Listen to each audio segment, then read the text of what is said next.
TV Crazy Man here. In this compilation video, I brought together some of the most interesting facts and classic TV memories of the 50s and 60s, from action, comedies, and science fiction shows that have presented so far on the TV Crazy Man channel.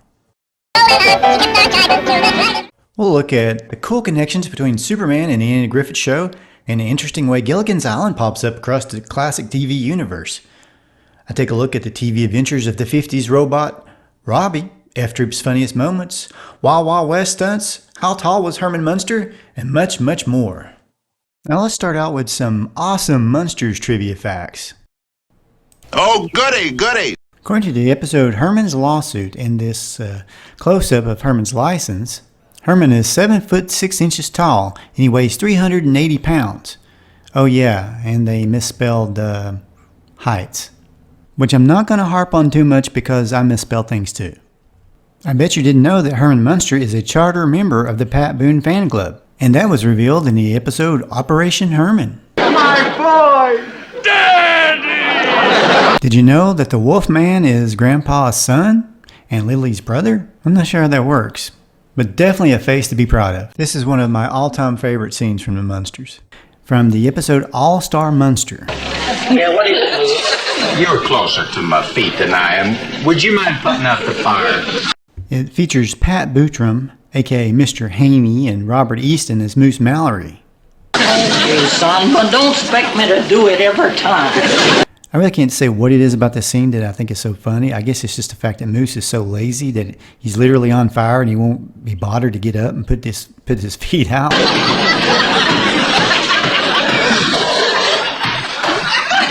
And now some cool facts and stunts from the Wild Wild West.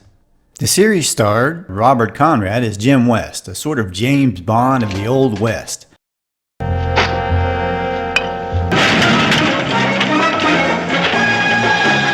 And Ross Martin played his fellow government agent Artemis Gordon, a master of disguise.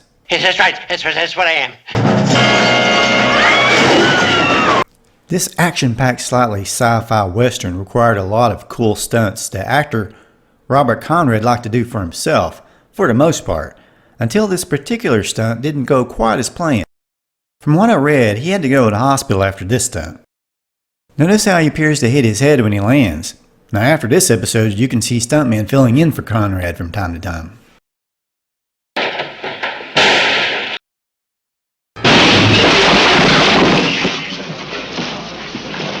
This particular stunt from first season episode puts Conrad up there in superhero territory.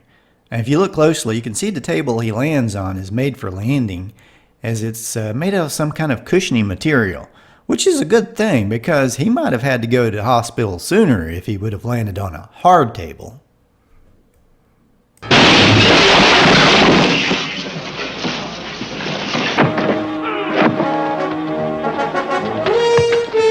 Now, in the Season 2 episode, The Night of the Ready-Made Corpse, notice that Jim West is getting really dirty as he's fighting these guys. But, in true action hero Hollywood style, Robert Conrad doesn't stay dirty long. I guess Jim West's suit was a little bit resistant to dirt, sort of the whole secret agent thing, you know. Now, what amazes me about these old shows is how much they could fit inside of a studio. Now, making some assumptions here, I mean, you can tell that behind Jim West is a painted background, so that makes me assume that this is taking place inside of a studio and not outdoors. I mean, it's really amazing that they fit, like, parts of an entire western town inside of a building. That being said, for the most part, I tend to appreciate the outdoor scenes a lot better. Now here's a scene where we've probably noticed this a lot in westerns over the years, but we never really put two and two together. Like, have you ever asked yourself where all the dust is coming from? Now sure, horses kick up a lot of dust, but what about in front of Jim West when he is sort of the leader of the pack here? He's the one being chased, so how is there dust running into his face? Well, to create action scenes like this, they have to follow the action on a moving vehicle, which is likely what is kicking up so much dust in front of Jim West. Check it out here, you can tell that the Indians are having to go around something, which is, of course, the vehicle with the camera. Artie, you cover the back door. Wait a minute, that doesn't look like Artemis. Does that guy look like Artie to you? At times, Ross Martin had some health issues. He even had a heart attack at one point, and he had to miss a few episodes. So occasionally I think they had to throw in stand-ins just to finish out the episodes. Now a little trivia. There's a lot of connections between the Wild Wild West TV show and Gilligan's Island, believe it or not. On the episode The Night of the Murderous Spring, the recurring Wild West villain Dr. Lovelace is seen hanging out in Gilligan's lagoon. They must have used a lot of fake trees that they could just move in and out easily, as the house in the background of the Wild West scene is hidden in the Gilligan's Island scene. Unless, of course, they moved that house back and forth. And here's another scene from that episode where Dr. Lovelace sinks in the same lagoon that Gilligan himself has sunk so many times before. Here's one from the episode The Night of the Sudden Death. The easiest way to recognize it is the falls that you see here. Dawn Wells, aka Mary Ann, was in the episode The Night of the Headless Woman. Jim Backus, aka Mr. Howell, was on the episode The Night of the Sabatini Death. Also on that same episode was Alan Hale Jr., aka the Skipper. I'm going to spend a vacation all alone on a desert island. Jim, see ya. Yes, they really did play the theme from Gilligan's Island on that episode. The Gilligan's Island Lagoon area was used on a lot of TV shows like I Dream of Jeannie and Get Smart. 99, look at that! The home from the TV series Bewitched was on the same street as where Jeannie and Tony Nelson lived on I Dream of Jeannie. I could just see Darren coming home from work and thinking that Samantha had been casting spells again. The house would pop up from time to time, and instead of the Stevens, it was actually Dr. Bellows that lived in that house on I Dream of Jeannie. Technically, according to their shows, Samantha and Jeannie lived in different states, of course. Jeannie's show was supposed to be at Cocoa Beach, Florida. A nice place to vacation, by the way. The interior set used as the inside of the Stevens home was frequently used on I Dream of Jeannie, most of the time as the interior of Dr. Bellows' home. Dr. Bellows. Hello, Dr. Bellows. Who are they? Next is a coincidence that strangely predicted the future of an entirely different series starring Larry Hagman. First in the episode My Master the Civilian. In this episode, Jeannie uses a future-telling machine to see how Tony's life would turn out if he quit the space program and took a civilian job. Coincidentally, the interior set for Tony's office is the same one for Darren Stevens' office in Bewitched. Here's the report you asked for. Thank you, Sue. Hey. Ellen. Yes, strangely enough, if you combine the names of the two secretaries, you get the name of Larry Hagman's wife on Dallas, Sue Ellen. I won't be able to explain this if I live to be your age. If it was just that alone, maybe it wouldn't be that big a deal, but there's more.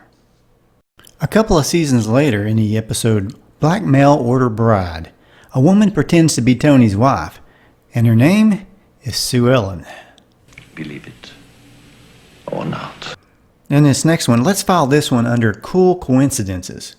In the episode Whatever Became of Baby Custer, Bill Mumy plays a neighbor who literally wishes he could be an astronaut. I wish I was a real astronaut like you. That same year, he appeared as a boy astronaut on Lost in Space. Would you believe it? You are watching the unfolding of one of history's great adventures. Do you remember when Lost in Space took place? It was a far-off future date, October 16th, 1997. Interesting fact, the giant spider from episode The Keeper Part 2 looks just like the one from Gilligan's Island, and it probably was. The Keeper Part 1 and 2 is also notable for having actor Michael Rennie from The Day the Earth Stood Still. I came here to give you these facts. In the episode The Space Trader, Dr. Smith! In this scene from The Space Trader, I understand from other commentaries that the robot actually fell over backwards, knocking out Bob May, the man inside the robot. You know, I have to wonder if he wished at that time that he had this guy's job and just did the voice of the robot. Danger! Danger! In the episode Fugitives in Space, there's a reason the alien looks like he came from Planet of the Apes. The mask was taken from molds used on the movie, which was designed by John Chambers, who was one of the chief makeup artists for Lost in Space. Now, I don't want to fail to mention that the theme music was created by John Williams, who created some of my favorite movie soundtrack music of all time, including Superman, Star Wars, and Raiders of the Lost Ark. We interrupt this program for a quick word from Freddy Cat Cartoons. Hey y'all, check out the latest cartoon, Freddy Cat Cartoons, featuring my new friend, Robinson Crusoe. He's as primitive as can be. I'll thank you very much. Did you know that the Lost in Space robot was designed by the same man that designed the robot from the movie Forbidden Planet, Robert Kinoshita? The robot being, of course, Robby the Robot. Robby guest starred on at least 2 episodes of Lost in Space. The first time the robots didn't like each other very much, in the episode War of the Robots. I will destroy you. He also appeared in the 3rd season episode Condemned of Space. I am monitored to respond to the name Robby. Whoa, great impression of Linda Blair. Robby the Robot made his debut in the 1956 high-budget sci-fi film Forbidden Planet, where he was the main draw of the movie. He shared the screen with Leslie Nielsen, Jack Kelly, Anne Francis, Richard Anderson, and Earl Holliman. The film was set in the 23rd century on a distant, colonized world. You are a robot, aren't you? That is correct, sir. Actually, in real life, of course, Robby was more like a mechanized suit. Reported cost of Robby ranged from $100,000 to $125,000, which was a huge amount for the 1950s. These are his eyes. These his ears. And this is his brain. The famous poster for the film shows a threatening robot carrying a struggling pretty girl, which was a staple of monster movie posters from the 1950s. But no such scene occurs in the film, as Robby was a likable machine programmed to never harm any human. Welcome to Altair 4, gentlemen. Now, Robby didn't just play in the movie, he also promoted it on the Perry Como Show in 1956 with Anne Francis. This is Robby the Robot. He's one of the stars of Forbidden Planet. Robby, this is Perry Como. On the Forbidden Planet, I am president of the Robots for Como fan club. In 1957, the B-movie follow-up to The Forbidden Planet, The Invisible Boy, was released. The movie has a really great plot. It's explained that a vanished scientist claimed to have developed a time machine and retrieved Robby from the future. A photograph on the wall shows a return to Earth of the space cruiser from Forbidden Planet and the arrival of Robby the Robot. In the movie, a boy has to put Robby back together, who becomes controlled by an evil supercomputer for a portion of the movie, which leads to the military firing all the rockets and ammunition at Robby to no avail. And personally, I would have named the movie The Return of Robby the Robot instead of The Invisible Boy. In 1958, Robby appeared on the TV series The Thin Man. The Thin Man was a series about amateur detectives who investigate crimes. In the episode Robot Client, the main characters visit the home of an inventor who happened to invent Robby the Robot, and they have to prove that the robot was not an instrument of murder. But one thing I am sure of, nobody's safe as long as Robby's alive. Next, Robby appeared on the Gale Storm Show. From what I gather, it was like the 1950s version of The Love Boat. The episode was entitled Robot from Inner Space. In 1962, on the TV series Hazel, on the episode Rosie's Contract, Hazel, a maid, has a nightmare that Robby takes over her house chores and she loses her job and becomes homeless.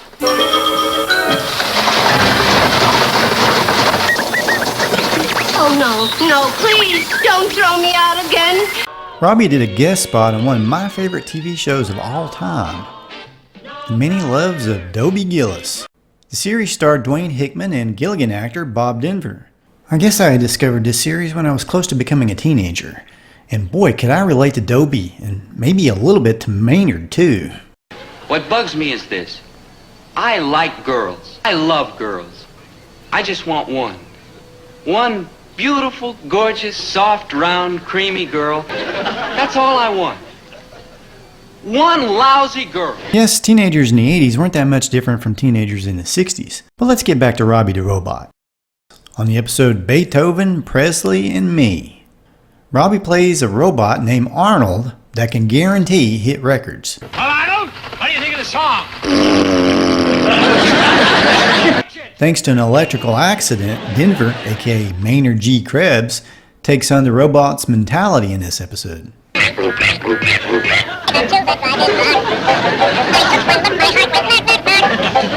Nope, I didn't speed up the film if that's what you're thinking. It's really Robby the Robot singing.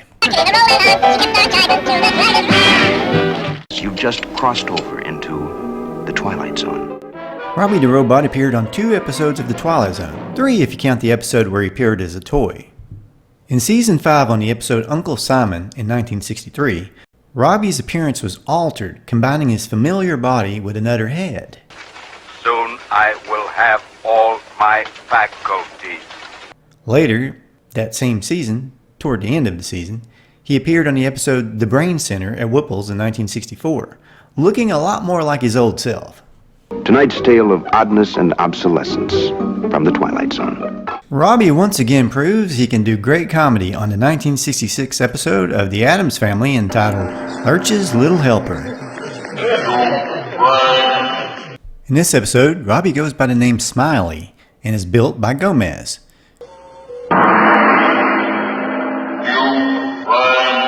He then becomes Lurch's assistant, taking over Lurch's butler duties. But Lurch gets jealous and eventually dismantles Robby. Smiley. Reside.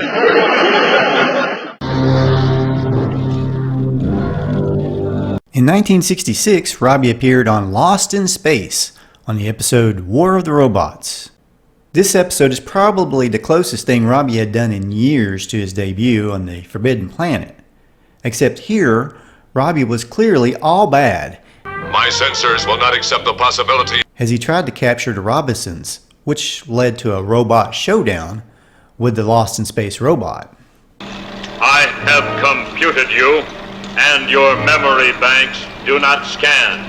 I'm not completely sure, but I think in the language of robots that was an insult. He also appeared in the 3rd season episode Condemned of Space as a robotic jailer. It's the Banana Splits Adventure Hour! The rest of the 60s was a very hard time for Robby. He had to depend on his sister Mildred to bring home money, which she made from her work on the Saturday morning TV series The Banana Splits Adventure Hour from 68 to 70. You are a banana split. Mildred looked like Robby if Robby had lost his head and went to a junkyard on Sesame Street to replace it. Finally, in 1974, Robby made a comeback on the detective drama Columbo on the episode Mind Over Mayhem. How do you do? Robby decided to go for the dramatic look on this one, as he thought it might be cool if he sort of went Raymond Burr from Ironside. You know, since it was a detective show. Robby was designed for this episode to get around on rollers instead of his usual mechanized legs. The 70s really started to pick up for Robby, especially on Saturday morning television. In 1976, Robby played the heroic Alfie on one episode of Arc 2 entitled Robot.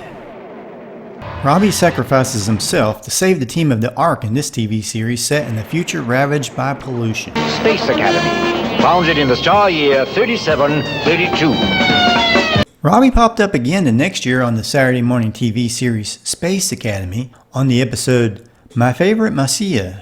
This Saturday morning TV series, set in the future in outer space, reunited Robby with Jonathan Harris from Lost in Space. But this time, Robby is wearing a Cyclops head design that was also used on the TV series Project UFO in 1978 on the episode The Waterford Incident. In that episode, he was an alien robot. That series was about 2 government agents that investigate UFOs, way before Mulder and Scully did in the 90s. Excuse me. In 1979's Wonder Woman episode Spaced Out, Wonder Woman goes to a sci-fi convention and runs into who else but Robby the Robot, or at least the guy in a Robby the Robot suit. The guy who's supposed to be in this suit? He's a lush. You can't see air. Ah, then you've never been to Los Angeles. In 1979, Robby does his best performance of the entire 1970s. It's for you. Thanks in part to the voice work by Roddy McDowall, famous for Planet of the Apes. No one's going to miss me over the weekend, except maybe the Coke machine. And the hilarious backup of Robin Williams. Slip me some tin, baby. Whoa! Heavy metal. All of this in the Mork and Mindy episode Dr. Morkenstein in 1979. I want to dance. I want to shake my booty. Robby definitely ended the 70s on a high note with this one. Robby appeared on a few things in the 80s, like a variety show named Pink Lady, that I honestly am not very familiar with. And then he was back to the Ironside version of Robby for The Love Boat in 82. There was a cameo in the Gremlins movie, and then nothing much until he made a really cool appearance on the movie Looney Tunes Back in Action in 2003, which featured a lot of awesome looking retro aliens. An ID of service, I am monitored to respond to the name Robby. Just a quick reminder before we continue, you are watching the TV Crazy Man channel. Robby has even done some TV commercials, like this one for AT&T, and even Sherman. Don't squeeze the Sherman. Remember that? Squeeze Sherman, don't squeeze. And now, a few trivia facts from my favorite show, or one of my favorite shows, Gilligan's Island. I think someone ought to report him. Well, he will bear watching. Do you remember how long the Howells had been married? Well, I'm not sure they did either. Lovey, we've been married for 19 wonderful years. Justin, we've been married 20. Well, I'd have been married to one for 22 years. I bet you don't remember what the skipper's real name was. His skipper, Jonas Grumby, is an old salt in these waters. On the episode Big Man on a Little Stick, Gilligan tries to teach himself to surf, and he ends up needing the skipper's help to keep from drowning. Now, when the skipper just happens to be walking to the lagoon, he sees Gilligan submerged, and he runs out to save him. As he gets into the water, though, it looks like he's already wet. Which makes you wonder, how many times did poor Bob Denver have to go through this scene? Poor Bob is right. Did you know it was only 4 feet deep? And in the winter, it was freezing? On the documentary, Surviving Gilligan's Island, Bob Denver said the lagoon got so nasty that once they tested it with a fish, it didn't go so well for the fish. You unlock this door. And now, let's unlock some Twilight Zone trivia. Anybody here? Hey! In the very first episode of The Twilight Zone, where is everybody? Mike Ferris is in a small town and he doesn't know how he got there or where everybody is. When he leaves the mannequin factory building and looks around, the shot we see is of a very familiar town square. The set had been used for various movies, including To Kill a Mockingbird in 1962 and from Back to the Future movies as the City Hill Valley. There had been some major changes since the Twilight Zone episode, but you could see the courthouse clock tower, a theater, and some other buildings that still had very recognizable features. Coincidentally, Marty's trip through time could have very well been a Twilight Zone episode itself, as it featured one of the show's more common storylines, that of time travel. The results of which could cause a chain reaction that would unravel the very fabric of the space-time continuum and destroy the entire universe. Granted, that's a worst-case scenario. The destruction might in fact be very localized, limited to merely our own galaxy. Now, Where Is Everybody came out in 1959, but Marty traveled back even farther to 1955. In this corner of the universe, a prizefighter named Boley Jackson. The episode Big Tall Wish focused on an aging boxer played by Ivan Dixon, who would go on to play Sergeant Kinch on the popular World War II POW series Hogan's Heroes that came out in 1965. To all colonels, the war goes poorly. I shall seek out and find the most incompetent colonel in the entire German army. I have spoken. Ivan's co-star on that Twilight Zone episode, The Big Tall Wish, was Kim Hamilton. In 1998, she went on to marry one of his co-stars from Hogan's Heroes, none other than Werner Klemperer, who played Colonel Klink. Unfortunately, he died just a couple years later. The Fuhrer is looking for the most incompetent colonel in the German army to make him his new chief of staff. Of course, Hogan's Heroes' enemy was Colonel Klink, who ran the prisoner of war camp. Marvelous! Congratulations! Hogan! Did the Twilight Zone give birth to Star Trek somehow? Most of the main cast of the Star Trek actors appeared in at least one episode of The Twilight Zone. William Shatner, aka Captain Kirk, starred in 2 episodes, Nightmare at 20,000 Feet and Nick of Time. The Nightmare episode is one of the most popular episodes of Twilight Zone, where Shatner faces gremlins that are trying to take down a plane that he's on. It isn't there. Leonard Nimoy appeared on the episode A Quality of Mercy, without the Vulcan ears, of course. The encounter featured George Takei, aka Mr. Sulu. Valley of the Shadow featured James Doohan, aka Scott. There's a list a mile long of actors that have played in both Star Trek and The Twilight Zone. But not only that, but sound effects from The Twilight Zone were also used on Star Trek. Fascinating. Recognize these sounds from Execution, later used on Star Trek? A fascinating cultural development. Which brings us to this fascinating trivia fact. Please, Spock, do me a favor, and don't say it's fascinating. No.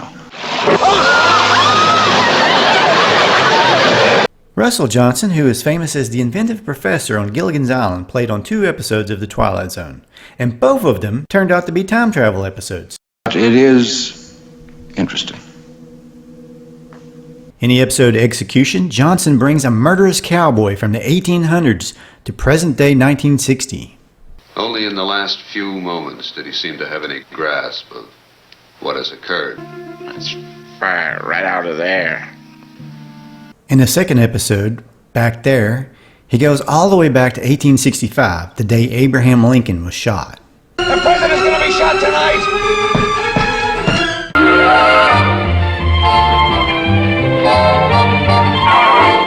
Almost all of the stars of the later TV series Bewitched, which came out in 1964, appeared on episodes of The Twilight Zone, except for the actor that played Admiral Kravis and the actor that played Fake Darren, but we don't talk about him. One of my favorite Twilight Zone episodes of all time starred Elizabeth Montgomery and action star Charles Bronson on the episode 2. The time, perhaps 100 years from now, or sooner. Or perhaps it's already happened. In that episode, 2 survivors of an apocalyptic war are all that's left, and the question is, will they decide to get along, or will they kill each other?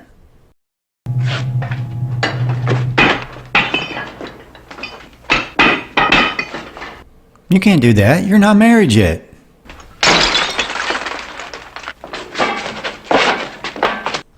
To heighten the coincidence just a bit more, A Penny for Your Thoughts, starring Dick York, aired in the 2nd season of The Twilight Zone as the 16th episode that season. And the episode starring Agnes Moorehead, entitled The Invaders, aired right before it as the 15th episode of the 2nd season. Of course, if you ever watch Bewitched, you know she played as the hateful mother-in-law to Dick York's character Darren Stevens, who was married to Elizabeth Montgomery's character Samantha, the witch. Of course, all these Twilight Zone appearances by these stars happened before Bewitched actually became a series. In the 1959 movie Have Rocket Will Travel, the Stooges stole their spacesuit costumes from the Twilight Zone episode Elegy. Back to the ship! Right on back! You've got to get out of here. I'm scared. I was watching this old episode of The Twilight Zone, and I was amazed at how many connections I found to Superman and Batman in this one episode entitled Caesar and Me. Jonathan West, ventriloquist, a master of voice manipulation. It's not really the best Twilight Zone episode I've ever seen, but the amount of coincidences I found in connection to DC Comics' most famous superheroes is just downright freaky. It's almost as if the Twilight Zone mingled with the world of DC Comics for one episode. Holy roller coasters! The episode in question was Caesar and Me. It originally aired on April 10th, 1964. In the very first scene, it got my attention right away. The main star of this particular episode was Jackie Cooper, who is in the first scene is playing a poor ventriloquist that has to pawn off his grandfather's watch. I'm afraid that's all I can give you. Right away I noticed it's Jackie Cooper, the actor that played Perry White in the Christopher Reeves Superman movies, and he's pawning his watch off to Stafford Rep, the actor that played Chief O'Hara on the 60's Batman series. You know what this means, don't you? If you're thinking what I'm afraid you're thinking... It's like Great Shades of Elvis. Wait a minute, the title of this episode is Caesar and Me, and Perry White's most famous catchphrase was, of course, Great Caesar's Ghost. But this was more than a decade before Cooper would play Perry White. Not only does he have a snappy, punchy prose style, but he is, in my 40 years in this business, the fastest typist I've ever seen. Interesting coincidence, you say. Not much to see here, you might say. But it doesn't stop there. It's just begun. I'm sorry, Mr. West. Wait, what's that? Cooper's last name is West? Holy coincidence, Lord! Adam West would play Batman less than 2 years later. And what's this? Cooper's first name is Jonathan? Everybody knows Jonathan's the first name of Superman's adopted father. Uncanny photographic mental processes. Cooper's character is a down-and-out ventriloquist whose dummy actually talks and convinces him to turn to a life of crime to pay his bills. Listen to me. This is the big one. But this is the last one. The end for me. Yeah, sure. Coincidentally, one of Batman's rogues gallery is a villain named the Ventriloquist. There are actually 3 versions of this character. The first one appeared in 1988, years after this episode was made. Now, if you think this dummy looks familiar, that's because he's the same dummy they used for the 1962 Twilight Zone episode, The Dummy, which starred another ventriloquist with a live dummy played by, get this, Spider-Man's Uncle Ben, Cliff Robertson, who also played on 5 episodes of the 60s Batman as a villain named Shane. Don't make a move, Batman, or I'll fill you full of lead. You can't frighten us with a vague threat, Shame. Whether or not this is supposed to be the same dummy from the previous episode in the story, I don't think was ever said, but it would make sense if it was. But in the 1962 episode, the dummy is named Willie, while the latter one is named Caesar.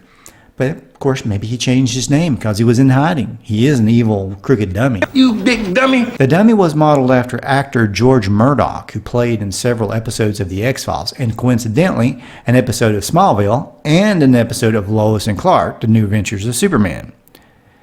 After failing at an audition with his dummy, Jonathan West heads to the unemployment office, where he meets Batman. Well, the voice of the Super Friends Batman, Olin Soul. So that's what they've been up to. An entire army of villains to do their evil bidding. He did the voice of Batman as a super friend for years until Adam West joined the show and they moved Olin over to doing the voice of Professor Stein. Interestingly enough, Soul only weighed 135 pounds. You know, in the comics, Batman is supposed to weigh about 210 pounds. According to one source I read, Adam West was actually pretty close to Batman's height and weight, coming in at 6'2" and at 196 pounds. The electrical shock demagnetized the slide. Soul's first gig as Batman started on the Filmation series The Batman Superman Hour way back in 1968, a few years before the Super Friends, as well as the voice of Alfred on that series, and he did the voice of Batman for a couple of Scooby-Doo team-up movies. Oh, and believe it or not, he appeared on the 60s Adam West Batman series once as a newscaster. Think of it, 2 Batmans in one episode, and it wouldn't be the last time, for Soul and West would both be on the Super Friends legendary Super Power show together years later. Bizarre, strange, believe it or not. All these coincidences and connections to Superman and Batman in what we might call Easter eggs today were done seemingly without purpose or intent, years before they were even relevant in the Twilight Zone. Now some facts and some of the funniest moments from F-Troop. F-Troop only lasted 2 seasons with 65 episodes, but it's been running in syndication pretty much ever since it went off the air. The show had good enough ratings for another season, but apparently the studio wasn't happy with the added cost of producing the second season in color.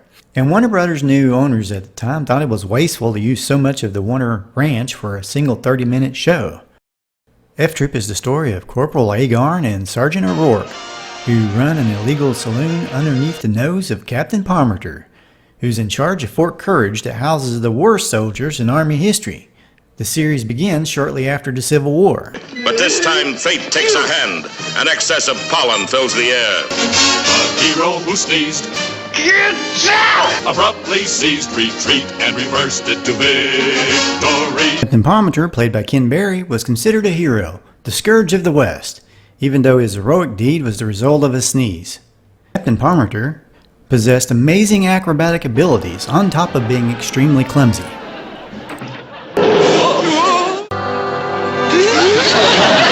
Zing!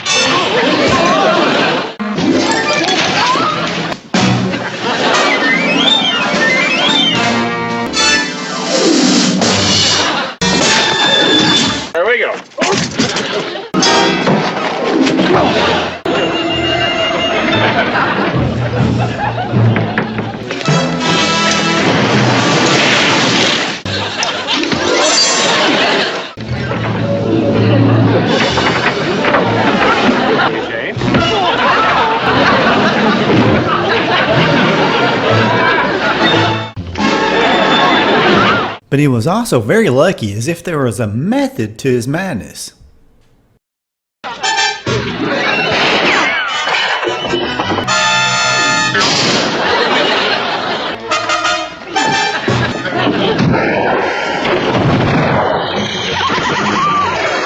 Forrest Tucker played Sergeant O'Rourke, who illegally owned a saloon while being in the Army. He was the brains of the show and the fort. Without him, Fort Courage would have fell apart.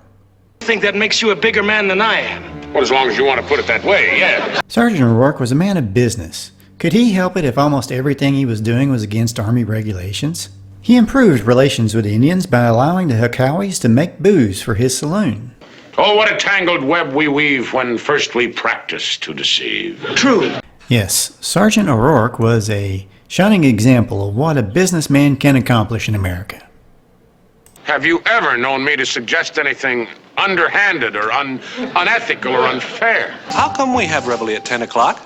I love how Sergeant O'Rourke handles the captain when he asked why are they having reveille like 3 hours later than they're supposed to. Yo, but the captain is forgetting there's a 3-hour time difference. Larry Storch played Corporal Agarn, Sergeant O'Rourke's business partner, who was a bit dumber than O'Rourke. Who says I'm dumb? Agarn was true blue and loyal to a fault, but he could get emotional at times. Happy New Year!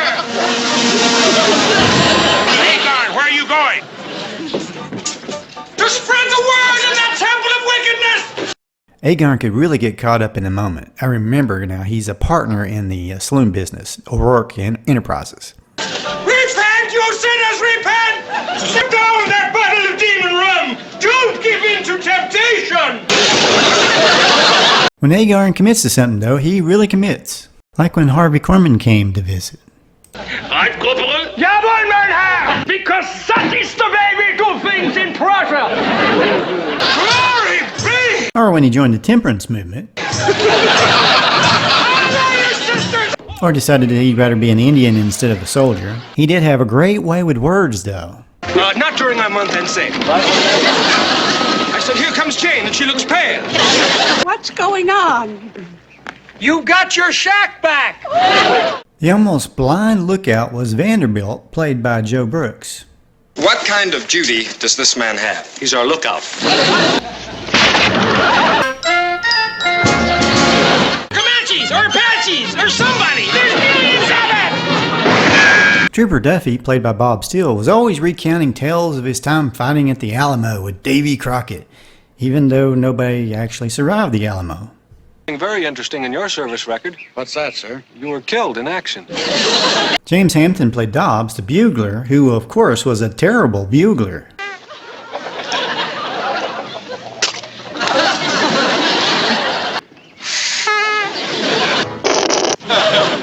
Wrangler Jane, played by Melody Patterson, was always trying to get Captain Palmerton to marry her. Frank Takova played Chief Wild Eagle, and he often got the funniest lines of the show. You see, voting is one of the processes of American democracy. Oh, voting means taking land away from Indians. You want Indian attack? We give you Indian attack. Cost you $20. Ora manakura. Unarakatembu. Peace-loving Akawi fight Indian? That's your job. And then there was a time he predicted a political scandal that wouldn't happen for decades. I was told you even smoked a peace pipe. I didn't inhale. Don Diamond played Wild Eagle's right-hand man, Crazy Cat. Craze, as Agarn called him, was always waiting impatiently to get his chance to be chief of the Hokawis. Over my dead body. That's when I become chief. How did the Hokawis get their name? Did you ever wonder how the Hokawis got their name? Why'd you ask? Many years or moons ago, the tribe left Massachusetts because the Pilgrims were, ruining the neighborhood. The tribe traveled west, many, many, many, many miles until one day the tribe fell over a cliff. And then the medicine man said to Wild Eagle's ancestor, I think we lost. Where the heck are we? Hostile? What is hostile? The Hakawis were a peace-loving tribe. They were more interested in love than war, and they barely even knew what the meaning of the word hostile was. Unfriendly. No friends. You very hostile Indian. One of the ongoing problems that F Troop faced was that doggone cannon. It would never fire unless you kicked it, and then it would always, well, it'd usually hit the watchtower, or maybe the water tower, or maybe Jane's store window way down into town.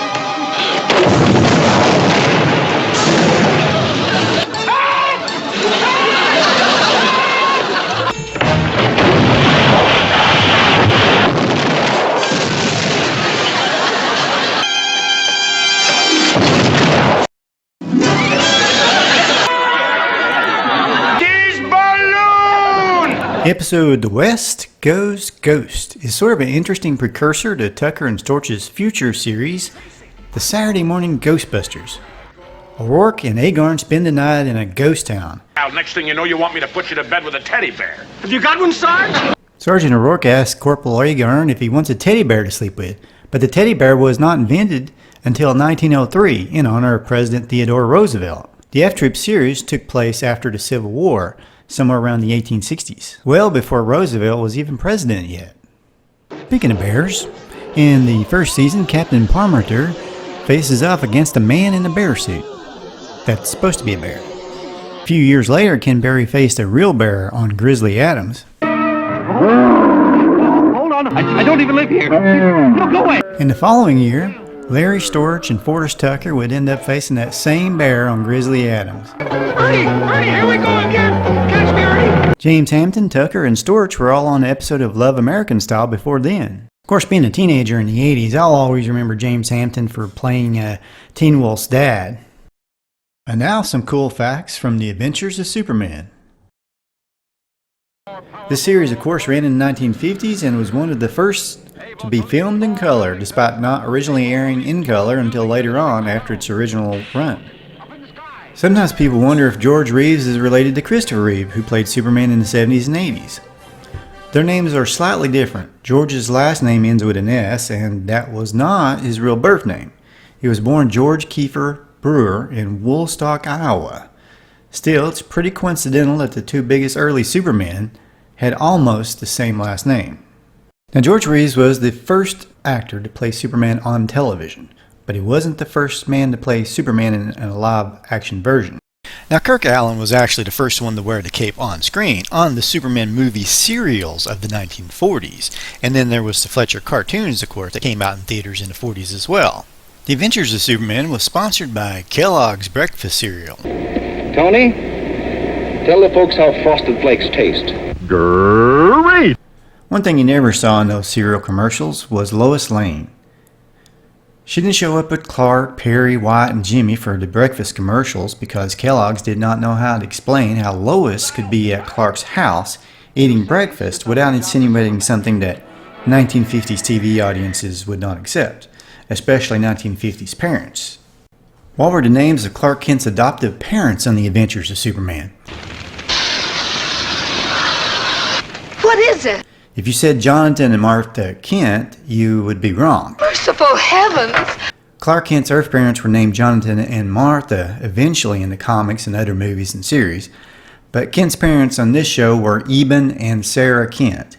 Those were the names of the Kents in the Adventures of Superman novel from 1942 and the first Superman serial.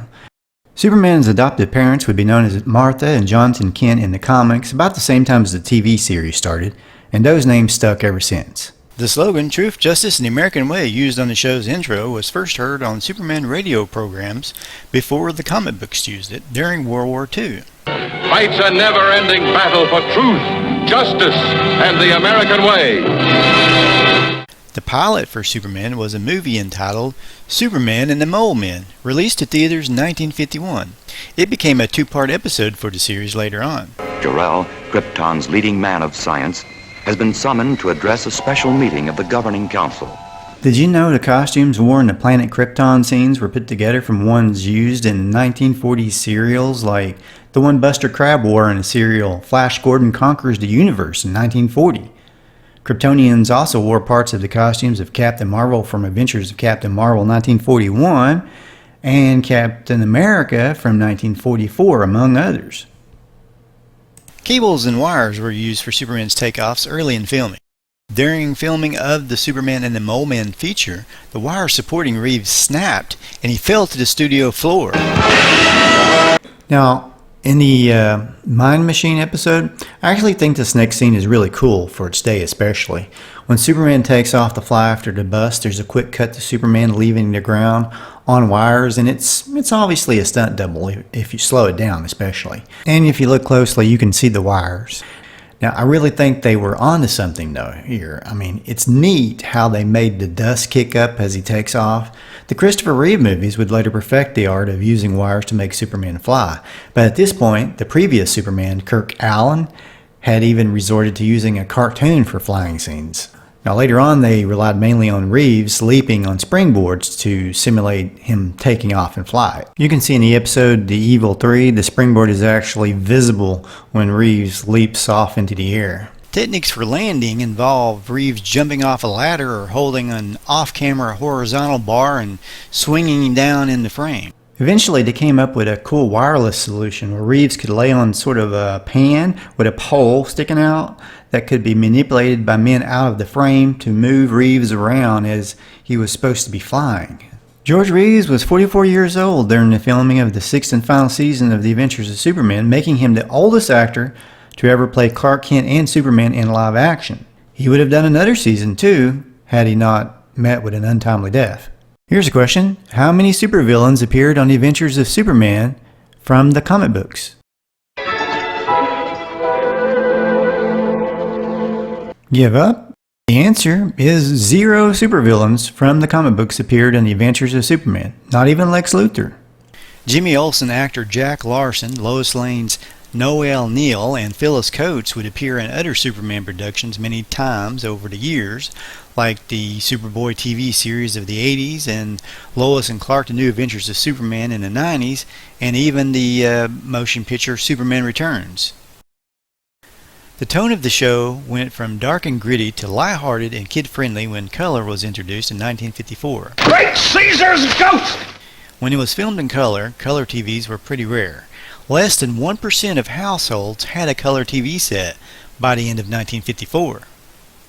George Reeves did appear in prime time in the Superman costume for a famous episode of I Love Lucy, where Lucy tells everyone that Superman will be at little Ricky's birthday party.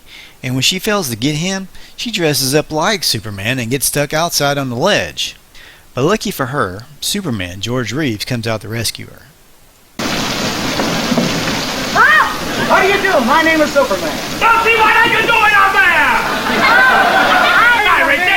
Cargo, you mean to say that you've been married to her for 15 years? Yeah, 15 years. And they call me Superman. And that's not the only connection between Superman and I Love Lucy. Dean King and Terry Hatcher did a special tribute to I Love Lucy on the Lois and Clark TV series with a dream sequence where Superman is Ricky Ricardo.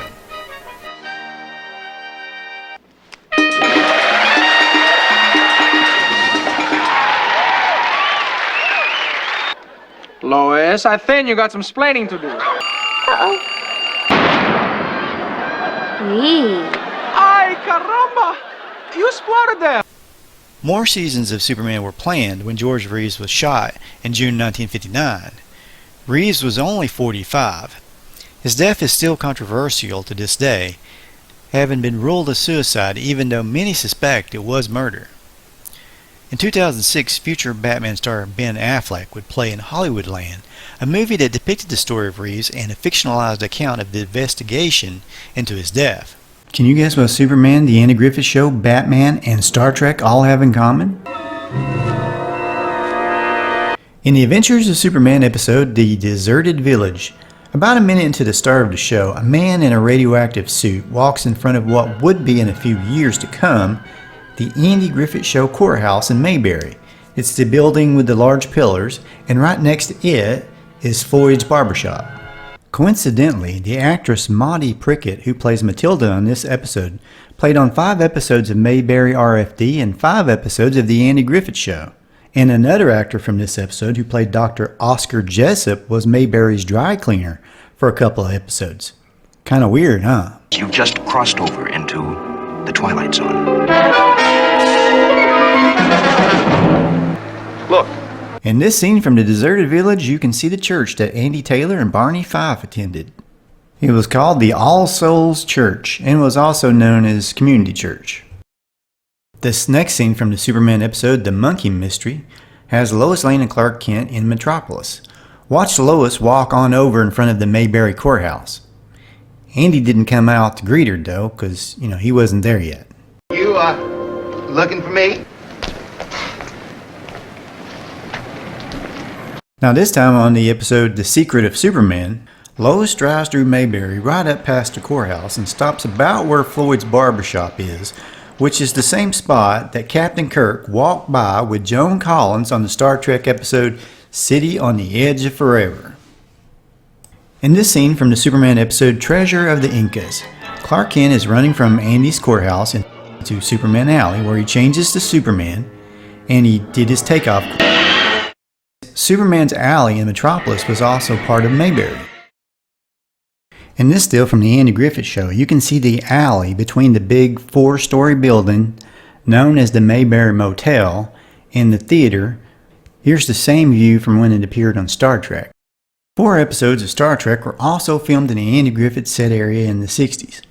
Now on the Star Trek episode Mary, they turned Mayberry into a post-apocalyptic town. How did they change the city from this broken down shambles back to Mayberry, clean and livable right in time for shooting for the Andy Griffith Show? Holy rat race. Batman and Robin chase Falseface, that's the bad guy, past Gomer's Marine Base right into Mayberry. It's amazing that they made us believe on the Gomer Pyle Show that this was an entire Marine base. Unfortunately, the Mayberry Metropolis set, which would have been an amazing piece of history today, was torn down in 1976.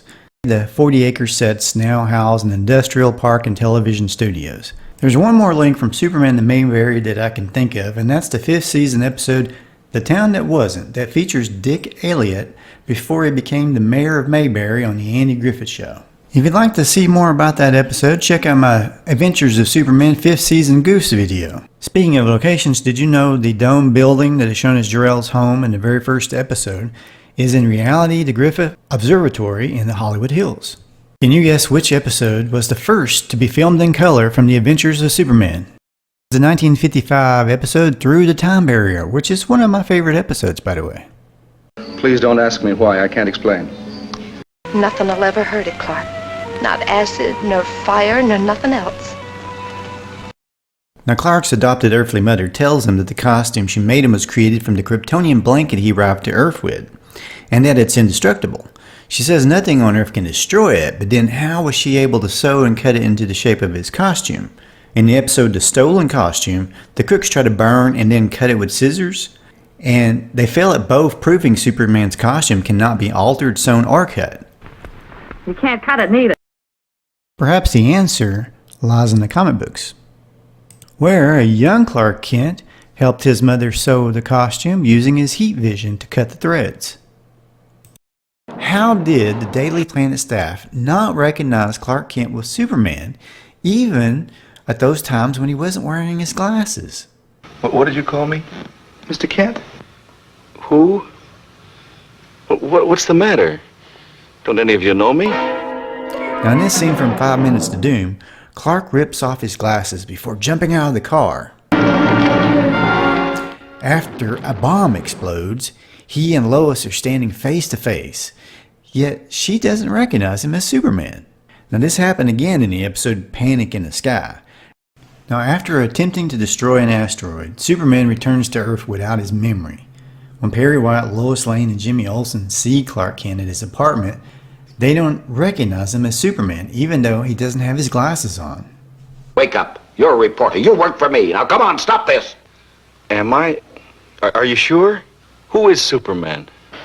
Now this could be a pretty big goof. I mean, you got 3 investigators that can't recognize that Clark and Superman are the same guy, even though they've seen him many times as Superman, and they work with him on a daily basis in his Clark Kent disguise.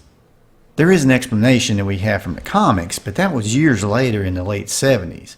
Superman issue 330, it explained that Superman uses super hypnotism to unconsciously make others see Clark as weak and unhealthy looking, completely different looking than Superman. This would actually make everything make sense. I don't know. I'm pretty confused. So am I, Lois. So am I. Keeping that in mind, there's at least one episode I remember in Season 6, Episode 2, The Magic Secret. Superman hypnotizes and actually levitates Lois Lane. But strangely enough, Perry White had also been able to do this super trick on Lois. Now, the Addams Family. And now the moment you've all been waiting for. Just who was Lurch's mother? And what did she look like? Now, quick! Yes, Mom. Yep, that's Ellen Corby, best known as Grandma on the Waltons in the 70s TV series. Isn't it hilarious to even think of Grandma Walton as the mother of Lurch from the Addams Family? Does this mean Lurch is a Walton or something? Oh, and you might have recognized Ellen Corby from It's a Wonderful Life as well. Oh, and the episode Mother Lurch appears on was the Season 1 episode Mother Lurch Visits the Addams Family. Did you know that John Astin, Ted Cassidy, and Carolyn Jones all appeared on the Batman TV series after the Addams Family was canceled? John Astin appeared as the Riddler on 2 episodes, and Carolyn Jones appeared on 5 episodes as Marcia, Queen of Diamonds. Cassidy appeared as Lurch on one of the Batman's window cameos I'll talk about later. You know, they missed a perfect opportunity to have him play Solomon Grundy on the Batman TV show. Even when Solomon Grundy did show up with Adam West Batman on the Legends of the Superhero special, Grundy was played by another actor, Mickey Morton, but of course Cassidy died that same year that the show was made. Had Cassidy played Grundy on the TV series, it would have been remembered, I think, as much as Cesar Romero's Joker or Frank Gorshin's Riddler. Ted Cassidy was born in Pittsburgh, Pennsylvania, and raised in Philippi, West Virginia. Cassidy was taller than the other kids growing up, and also smarter as well. Show him, Lurch. Stand up. Oh, he is a big one.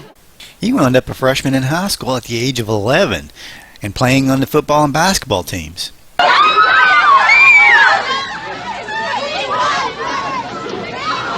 Graduated college with a degree in speech and drama. He started his career as a DJ in Dallas, Texas.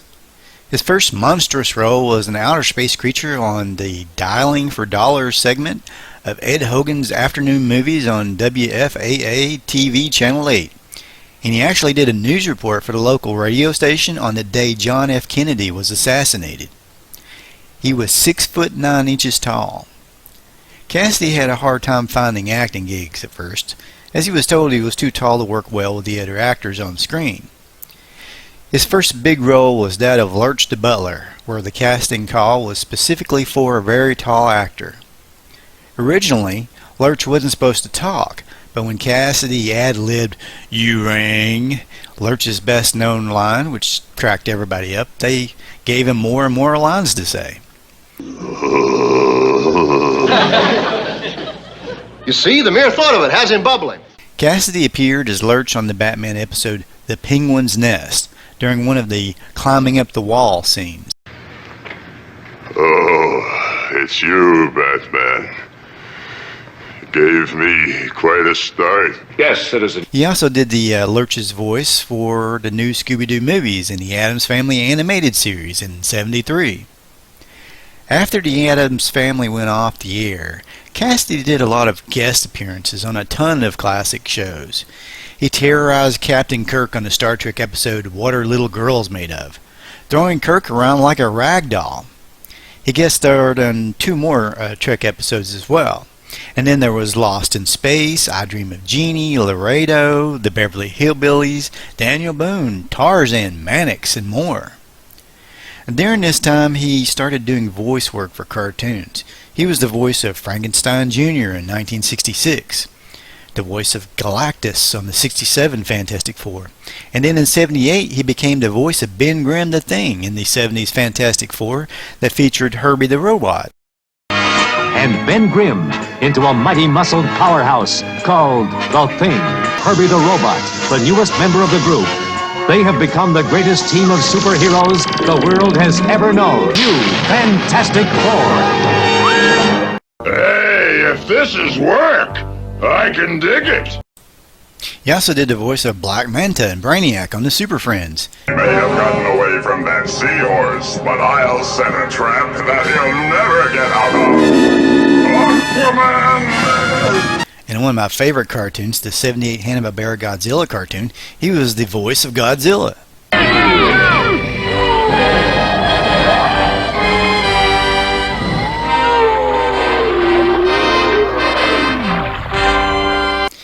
Now, when Andre the Giant couldn't reprise his role as Bigfoot on the 6 Million Armed Man, naturally they got Cassidy to fill in his shoes. Not that Bigfoot actually wore shoes. Now, in Bigfoot's Return, two-part episode, he took on the 6 Million Armed Man and the Bionic Woman.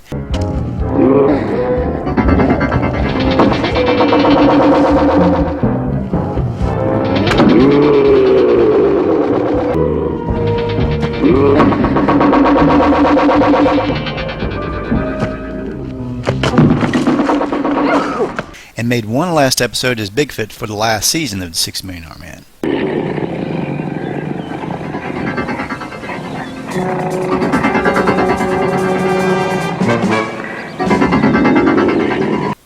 His likeness was used in the packaging of the Bionic Bigfoot toy packages. The $6 Million Man and Bigfoot the Bionic Beast. Drag Race Dynamite. And then he did the voice of the Incredible Hulk for Lou Ferrigno in the 70s TV series starring Bill Bixby. Ironically, Lou Ferrigno would turn around and provide the Hulk's voice for the 90s animated series. Unfortunately, Cassidy died during the Hulk series in 1979 at the age of 46.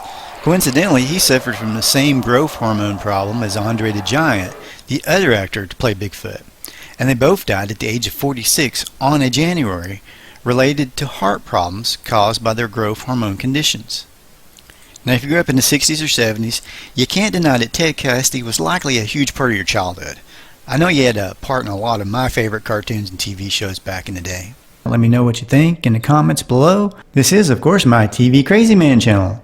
I also have a slightly newer channel I'm working on that incorporates my own animated characters in my videos called the Frady Cat Cartoons channel. Thanks for watching. Please subscribe if you haven't already. Hit the bell so you don't miss any future videos. Hit that like and comment. Let me know what you think. Thank you so very much. Have a great day.